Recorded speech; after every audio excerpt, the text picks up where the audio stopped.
Welcome to Oral Communication Week 5, Oral Communication Activities, Lesson 4.1, Verbal and Nonverbal Communication. I am Mr. Nelpern Pisambalod and I am your subject teacher for this course. Communication, both verbal and nonverbal, plays an integral part to humans' daily life. It bridges the gap between individuals and allows the flow of information run quickly and accurately. In this lesson, you are expected to critically analyze the various oral communication activities and be able to identify the usual verbal and nonverbal communication you observed around you. So, as we studied the nature of communication, we already talk about verbal and nonverbal communication. So now our focus is for us to observe these verbal and nonverbal communication that are being practiced around us as we indulge ourselves to conversation. What's in? Arrange the following scrambled letters to form the correct word that is being described in each item about the function of communication. So you join me answering this activity. Again, we are just going to review your knowledge about functions of communication. So the first one, communication that encourages people to live better. So that is motivation. Next, communication functions to convey information.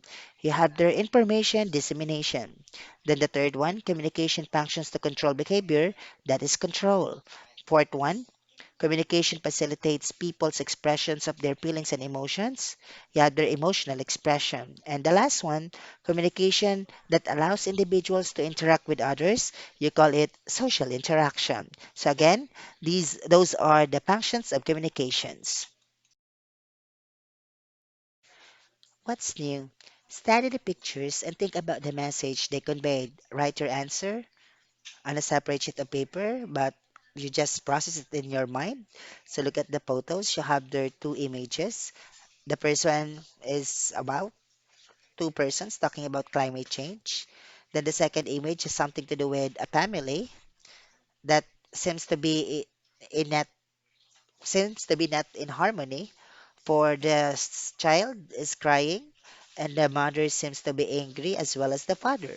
So let's find out as we go on.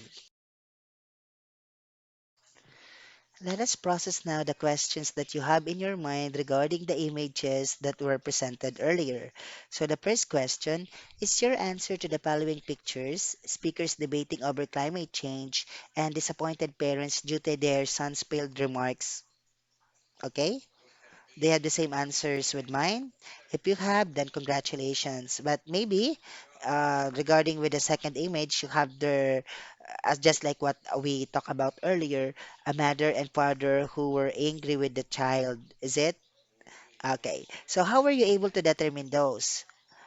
Of course, by looking at the gestures. Yes, the gesture, the hands of these two people who seem to be arguing with something, because that's why we were able to say that they are debating. By looking at their hands, they seem to be proving something regarding the statements that they've said, no? Giving conviction to the statements that they uttered. Then the second image, we were able to figure out that the parents were both angry because of the countenances or the facial expressions. And of course, with the crying face of that son or of that child. Okay, so what kind of communication process was used? Of course, we have the process of communication itself, wherein you have the speaker who generates idea, and you have the receiver, receiver who tried to decodes the message given by the speaker, and of course providing feedback regarding that message. Okay, so I hope by now you have no questions in mind regarding the two images that I presented to you earlier. Let's continue. What is it? Verbal and nonverbal communication. Verbal communication refers to the use of words to convey a message. This type of communication can be regarded efficient and successful if the receiver can easily process the message delivered by the sender. Of course, verbal communication can be deemed effective if the message is understood easily by each other and there is no barrier to communication and the wordings used by the speaker and by the receiver are really clear to one another and they can really understand or get the messages being conveyed by each. So again, that's verbal communication, which uses words to convey messages. In the activity, you were asked to describe what is happening in each of the pictures and how they communicate. Below are five boxes, and each box is a definition of a function of communication. Read the definitions carefully, then examine the pictures on the previous page. Match the box with definition to its corresponding picture by writing the letter inside a circle. So let's have now the types of formal communication. First, meetings. Second, interviews. Third, conferences. Fourth, formal one-on-one. Fifth, speeches. And the last one, presentations. So if ever you are in any of the following examples, or context or conversation, or you are in any of those examples, then put in mind that you must observe the so-called formal communication. Okay? So you should be serious enough so that people around you will not be questioning your intelligence. You will not be questioning your personality, your totality as what? As interlocutor. Because being in this kind of context, you must really behave that good. Okay? You must be formal enough. So let's go on. After knowing what is formal communication, it's up for us to know what is informal communication. Informal communication is characterized by free, casual, and spontaneous exchange between two or more persons. The exchange is a kind of interaction that is unrestrained by rules and conventions. It is also the type of communication that occurs in everyday life. So we are more confident talking about informal communication because this is the type of communication that we are well trained, we are adept to. So as you talk to your friend, as you talk to your family members, of course, usually you do it in this type of communication, the informal communication. Let's find out what are the types of informal communication. So the first one is the casual conversations. Second, gossips. Yes, those gossipers. They are very much aware of informal communication. Tales, interrelational activities, family social communication culture, and interrelational activities outside of the formal communication. So during break time, during lunchtime, snack time, morning and afternoon snacks, then dinner. After the formal communication, then you will have the informal communication, the free, the casual talk with the other participants in the conference or seminars that you are in. But during the talk, of course, no, that is what formal communication. Okay, so the types of informal communication, the examples are easy. I do believe that you're able to encounter all of this. Let's proceed. For you to better understand what is formal and informal communication, let's have this table. So we have here the key difference between formal and informal communication. So we have here three columns, the criteria, then formal, informal. So criteria, so the first one is reliability. Under formal communication, of course, it's more reliable than in informal communication, it's less reliable, especially if it's a gossip, okay? Then the speed. Second criteria, speed. Formal, slower, because you have to disseminate information, function of communication, information dissemination. Is it? So unlike in informal communication, it is very quick, instantaneous. Okay, it's very quick or it is instantaneous. Because, for example, it's a quick, okay, all of a sudden you remember it, then you have to say it without warning because you get excited with the news, then you will be saying it in a very quick manner. So we're done with the reliability and speed. The third criteria is time consuming. Formal requires a number of different process. That's why in seminar, no, in seminar under formal communication, of course you have there the schedule, the matrix of the seminar. While in informal communication, requires very little process. Yes, it requires very little process because it's after you if you're still enjoying the talk or not. Because if you're no longer enjoying it, then put an end to the conversation. Unlike this one, whether you like it or not, you have to stay and listen until you reach the very end of that seminar or of that talk. Okay? So the fourth criteria is the information flow. Under formal communication, through predefined channels. Okay, you do it through predefined channels. It can be what does the webinar, the Zoom, the Google Meet, it's up to you what's the platform, or it can be in a convention hall. Okay, for the information flow. So predefined channels, is there someone going to talk about it and will be disseminating the information to the people? You will be assigning or inviting a speaker like that. Okay, for the information flow, how is the information going to be cascaded to the listeners or to the audience? Unlike in informal communication, it moves freely. In a social interaction, the information flow depends on what is the topic being talked about, who's the one who's going to keep on telling story, as what they call it, who's going to be the leader of the boat, or who's going to be quoted, the mamamangka, is it? So it moves freely, the information flow under informal communication. Then the last one, the last criteria, the secrecy.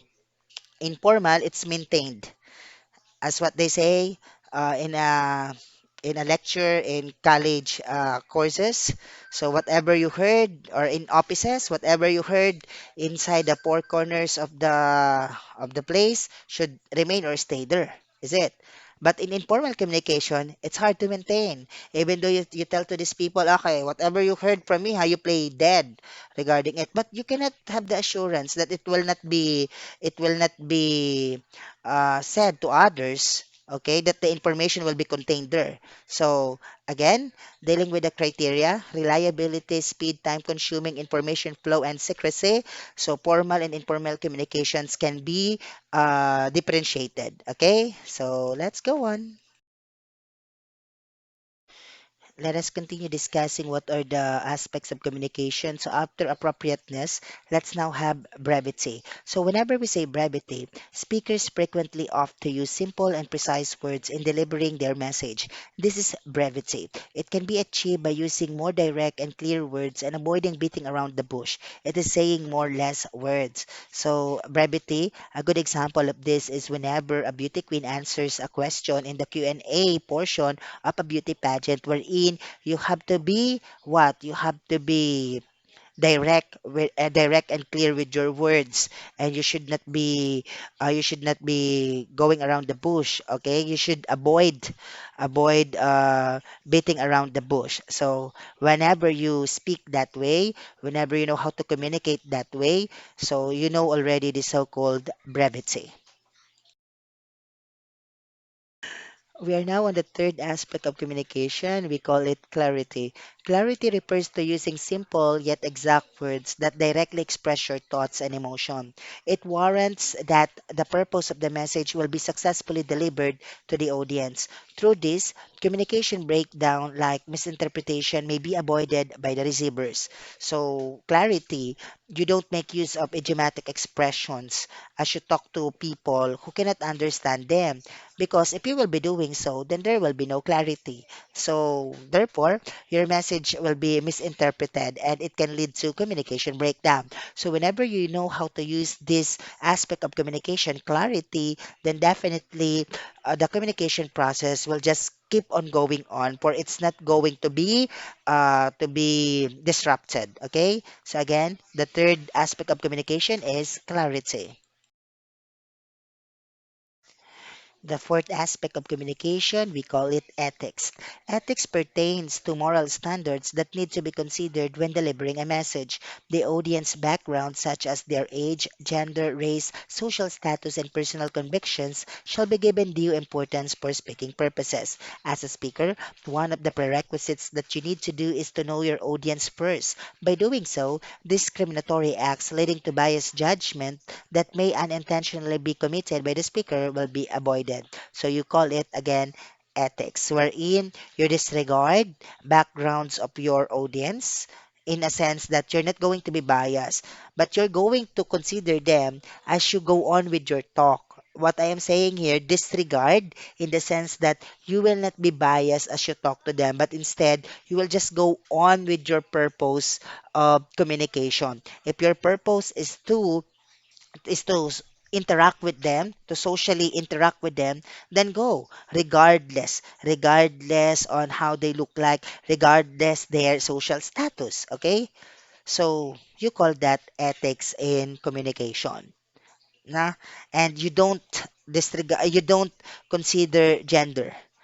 You talk to them as they are, regardless if they are straight or members of the LGBTQT plus like that. Okay, LGBTQ plus.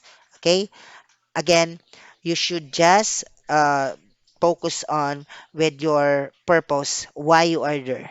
So you call that ethics in communicate in the aspects of communication. Okay, so you don't do discriminatory acts leading to biased judgment. Okay, so you just go there, communicate with these people with your purpose, with your function. Okay, go.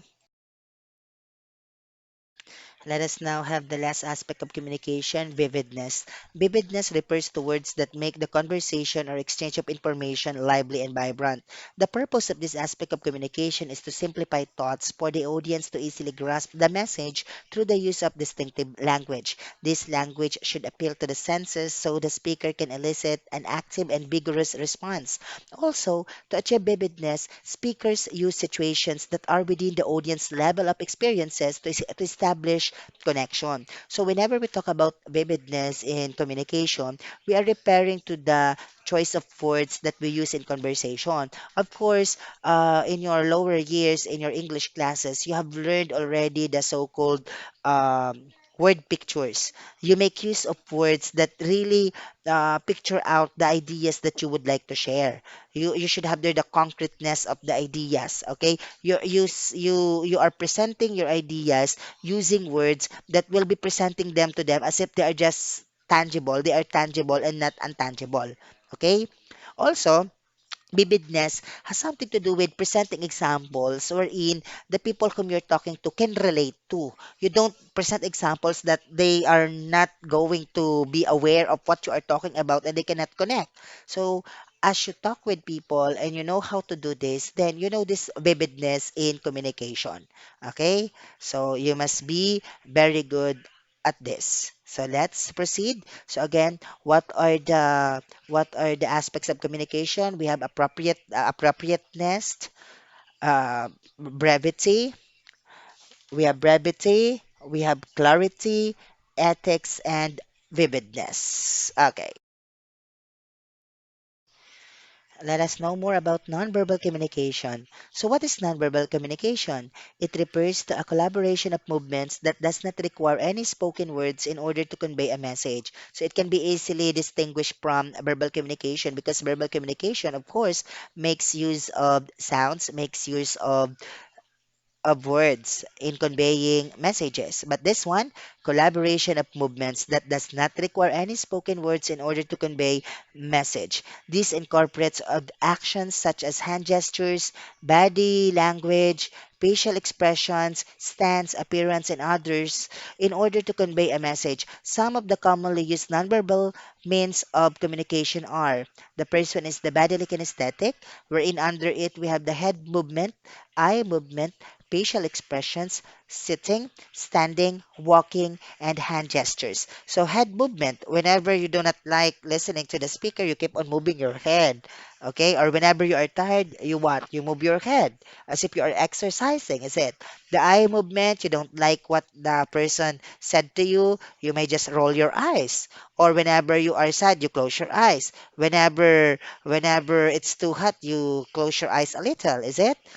Then the facial expressions, of course, combination of your eyes, nose, mouth, lips, okay, the cheeks, the chin, of course.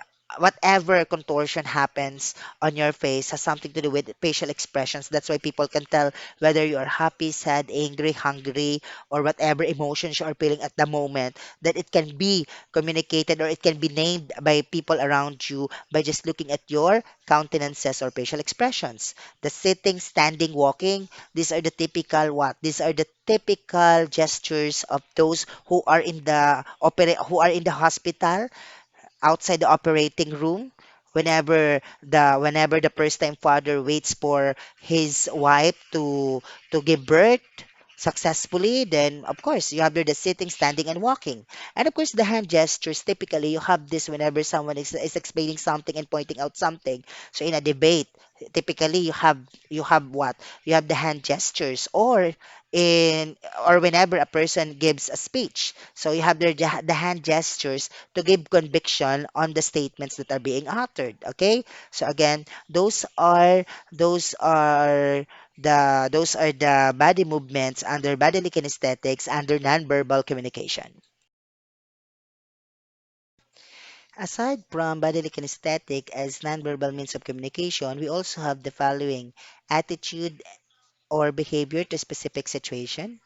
So a person showcases a different attitude or behavior depending on situation that the person is in, depending on the context. Okay, so the attitude, it can be irritation whenever a person is accustomed to being inside an air conditioned room, then all of a sudden being exposed to a room that is not air conditioned, then you can notice there the irritation on the countenance or on the movements of that person or in the behavior of that person, or the person becomes uneasy, is it?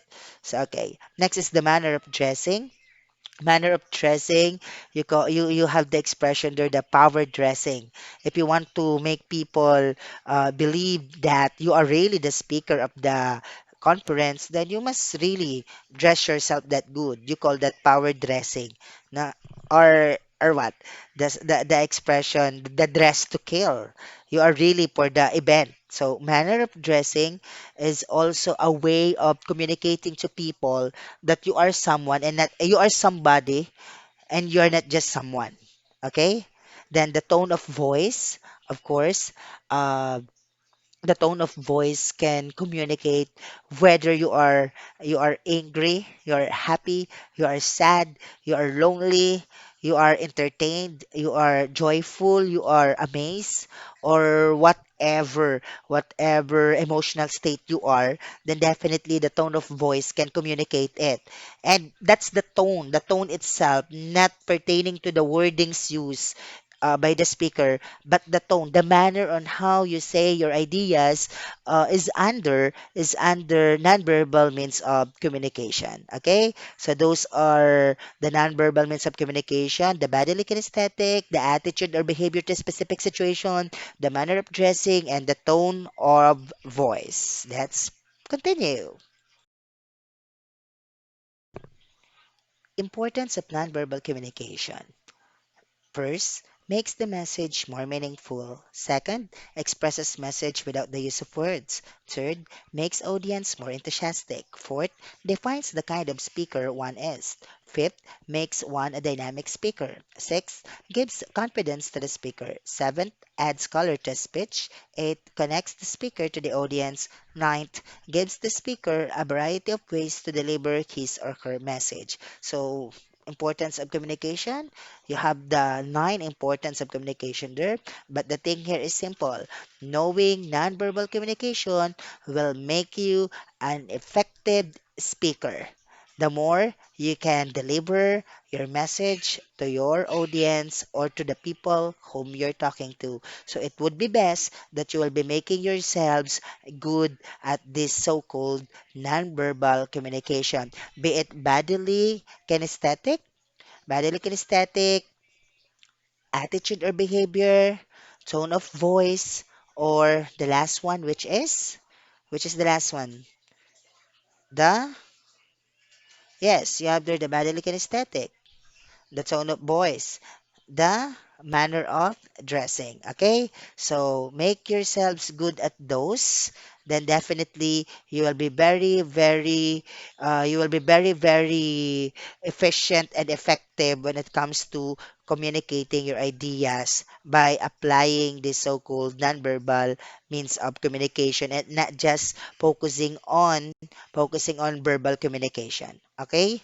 So let's proceed. What's more, so after listening to the lecture regarding verbal and nonverbal communication, let's have the first activity, watch and learn.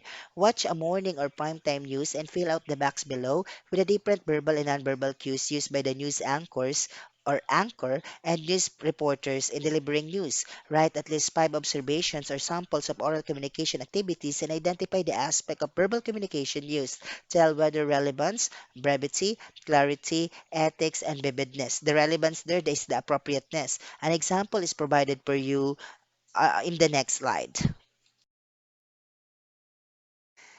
So this is how are you going to accomplish activity 1.1. So example, newscast, 24 oras, the news anchors, Jessica Soho, Vicky Morales, and Atom Araulio. So airing date, May 21, 2020. Then you have here the table, oral communication activities. So types of communication used, maybe you have there the ethics, number one. Observe verbal activities. The anchor greeted the televiewers in the opening billboard. Jessica Soho, Magandang Gabi, Luzon, Visayas, and Mindanao. You have there the acknowledging all the major regions in the country, saying that this news is for everybody, okay? Regardless from what region you came from. Okay, so that's how are you going to do it. So you check whether the program exhibits appropriateness, brevity, clarity, and the other one, the ethics and vividness. Okay, so that's how are you going to do it. So deal with it in your Google Classroom. Look for the Google Form link. Okay, let's proceed. Activity 1.2, let's have more. To make your viewing activity complete, observe also on the nonverbal cues that the anchors and reporters use in the entire news broadcasting. Use the sample below as your guide. Okay, this is the example on how are you going to do the next activity. Oral communication activity, situation, live report, observe nonverbal activities, you have the nodding, importance of using it, build connection to the reporter and viewers. Then other observed nonverbal activities, anchor nods on the information delivered by the field reporter after giving a follow-up question during the live report indicating affirmation. So that's how are you going to do it, noticing the nonverbal cues exhibited by the reporters in that news program that you watch. Okay. Activity 2, lend me your ears. After watching a newscast in the previous activity, this time you will tune into a radio broadcast of your choice. Again, you will identify the different verbal activities present in the radio show or program and the type of communication used by the radio anchor. Use the sample below as your guide. Radio show or program, airing time, radio anchor, anchors, topic, oral communication, type of communication used, relevance or the appropriateness. You have the observed verbal activities. The radio anchor use plain terms that are easily understood by by the listeners. Okay, so check it in your Google Classroom. Let's have what I can do. With your family members, do the following: host a family talk show, serve as a moderator, think of an interesting topic for the family to discuss. Some of the suggested topics are the new normal ways of living, empowering the youth's awareness of the pandemic, importance of mental health among youth, prepare set of questions to be answered, run the talk show for 5 minutes, closely observe the different verbal and nonverbal cues used in the talk show, and lastly, evaluate the performance of the family members using the rubric below then write a short essay, 250 words as reflection using the data. This is the rubric that you will be using in your family interview. So criteria, the choice of words is appropriate. Down to speakers use simple words which are easy to understand. Then you have there to a very great extent down to not at all. What I have learned, Fill in the missing words to complete each sentence. Choose answer from the word bank. So, word bank, we have behavior, creative, credible, environment, mastery, messages, plain, purpose, responses, subjective. Number one, words are important in relaying blank or information. You call it message. Two, use blank terms in verbal communication to express ideas. The answer is plain. Three, the use of words shall also depend on the kind of environment, whether formal or informal. Number four, speakers shall use simple words to be more credible. Five, it is important to state your purpose clearly to avoid misinterpretation. Six, words to be used shall not be gender biased nor subjective to one's race and ethnicity. Practicing using blank words to make the exchange of communication more alive and interesting.